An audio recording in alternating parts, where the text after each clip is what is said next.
In-studio guest from the TV show Resurrection, Sundays, 9 Eastern Time on ABC. Good to see you, Omar Epps. How are you, Omar? Good to see you, Rich. I'm good. I'm good. I'm sorry, don't shoot the messenger. that is how we start your segment. You're a Brooklyn raised, Brooklyn born? Brooklyn born and raised. Brooklyn born and raised Cowboys fan. Yeah, growing up, I used to play Little League football. Tony Dorsett was my favorite player, so. That's a good one to latch onto, by the way. Yeah, that was my guy, so Dallas was my team. Why'd you like Tony Dorsett so much? Just loved his running style. You know, he had that finesse, he had a little bit of power. You know, he just, he was a magnetic back to me. Yeah, you know? And he was Dorsett in college in Pittsburgh, and then he went to the pros and he became Tony Dorsett, and then he just, he's in the Hall of Fame. Like Larry and Lawrence Fishburne. Is that a similar path, right? Is that what it is? Kind of, sort of. No kidding? Well, I mean, I grew up Richard Eisen. And then when I was making out my resume tapes for this job years ago, I thought, make it Rich. Yeah. You know what I mean? Because there's not many, you don't see many Richards in my position. You know, in having been a big fan of yours through the years. Oh, gosh, thank you. And Wow. watch, what you've done for years.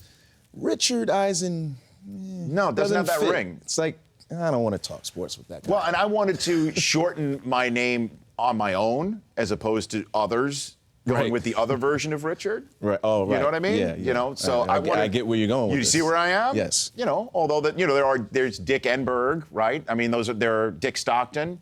But they started out as that. Right. Dick Eisen, I don't think has that ring. Yeah, it has a whole different connotation. Well, at least not to my face. At least not to my face. Dickie Eisen, maybe? But Dick is always like an old guy nickname. There's a buddy of mine who does call me Dickie Eyes. And he's the only one to do that. And now that I've said that, I'm sure I look at my Twitter account and it's going to blow up. My bad. See, I stepped in it. Omar Epps, who you can also follow on Twitter, at Omar Epps, is right here on the Rich Eisen Show. So what is your take on the Des Bryant catch, non-catch, Omar? That was tough. Watching the game, of course, it was a catch. I thought he was clearly making a football move. I thought he had control of the ball long enough. He took the 2 steps. He was obviously, trying to reach for the goal. The thing that's funny is, now had he broke the plane, yes, technically it would have been a touchdown, right?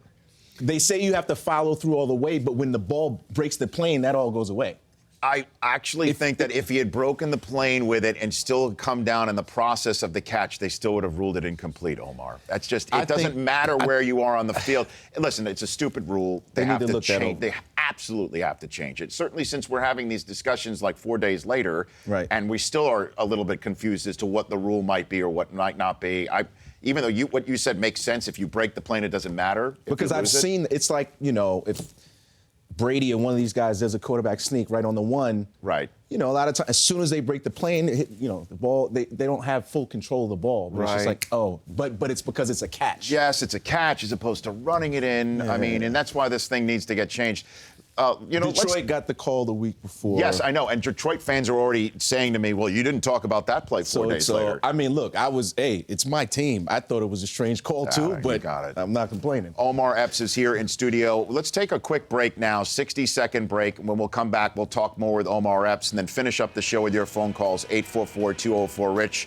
That is how we are going to roll here on this program that's already had virtually everything and that and more.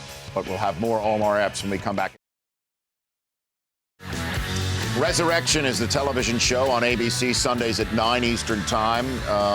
One of the stars of that program, Omar Epps, Cowboys fan from Brooklyn, New York, right here on the Rich Eisen Show.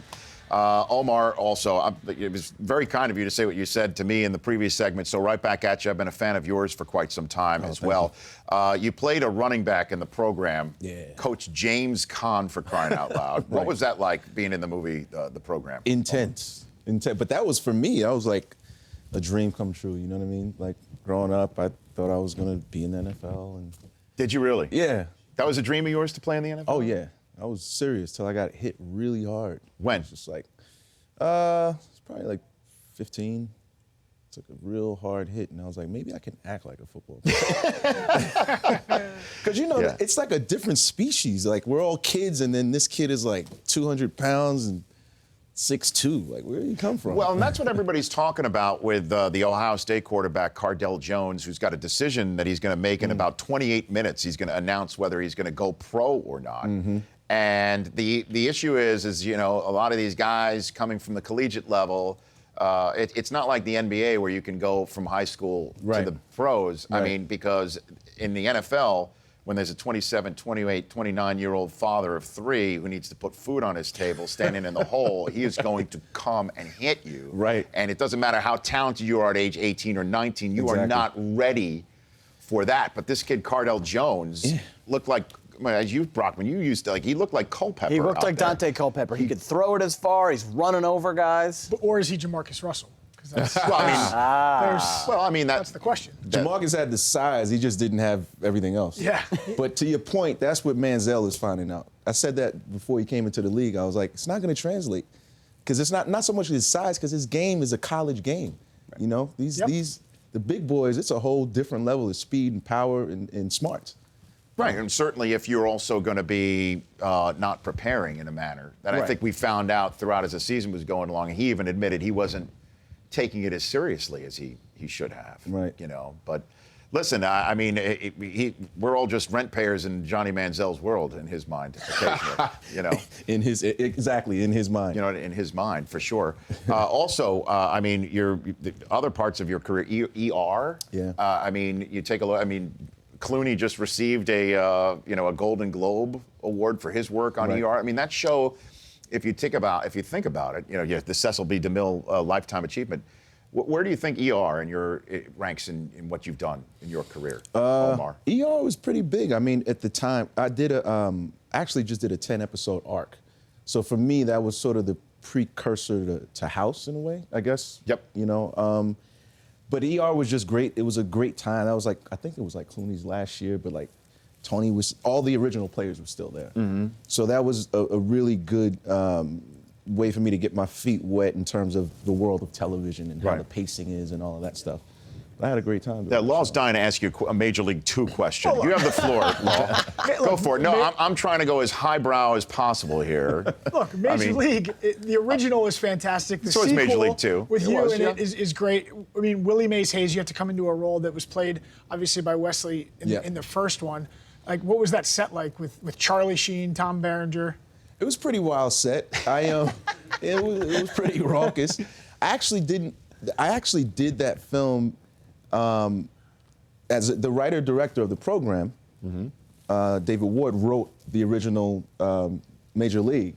So it wasn't something that I was looking to do. He sort of asked, I guess in the middle of the negotiations, Wesley fell out and he was like, will you do this? And I was kind of like, well, it's Wesley. Who's going to just write the part out or something? He was just like, come do it. And yeah, I had a blast doing that. Charlie was winning. He was winning. He was winning back then. Omar Epps is here in studio. So, do you feel good about your Cowboys after this season? Do you feel like there should have been more? How do you feel right now? I feel really good actually. From the top down, it seems like Jerry played the role. Jerry Jones played the right role this year. He did. I think that the gelling of it all coming together, our coaching staff, everyone just played their part. Mm-hmm. And I was really surprised. I was surprised at how good the offense really we were dominating people. You know what I mean? And then we just need some DBs really. We don't have to have pass rushers like star pass rushers, but if we got some DBs where you can't, just throw it on us all day, I think we're like a formidable team. Yeah, and Romo didn't make any of those mistakes. Because we got the running game. Well, he was easily the best year of his career. Yeah. And Dez Bryant is, without a doubt, top 3 wide receiver in the NFL. You could make the case he's number 1. You really, really could. Now, I know Antonio Brown had a great year in Pittsburgh, and I understand what Calvin Johnson means and what he is. But Dez Bryant, it could make the case that he has made himself into the best receiver in the NFL. I think with Dez, and I don't know, it's less about Dez and more about the schemes, is that the difference with Calvin Johnson and the other guys is they get thrown to a lot more. You really see Dez, he doesn't get thrown to enough, I think. You know what I mean? Well, Calvin Johnson, even if it's over the middle, you're seeing him catch balls more consistently in the game. What makes Dez amazing is when you need the big play, it's almost like a video game. You just chuck it up there and... Hey, listen, you have to figure they had a choice between, on 4th and 2, handing it to DeMarco Murray or looking out wide and noticing the one-on-one. Right. and going for that one. And that what I liked about that was the difference between trying and going for the kill. That's why I'm not mad at that loss. You know, if we're going to go down, let me fall on my own sword. Let me not, you know, oh, we should have just gone for. They're getting that killer instinct. But you know how it works, Omar Epps, is that let's say that would have been a catch. Right. Let's say it was. There would have been 4.5 minutes left on the clock. Exactly. Only up by 2 or 3, and people would be saying, well, why didn't you take more time off the clock? You left all that left for Aaron Rodgers. Well, I was thinking that blah, too. Blah, blah. But to me, the coach was saying, the defense can stop Rodgers.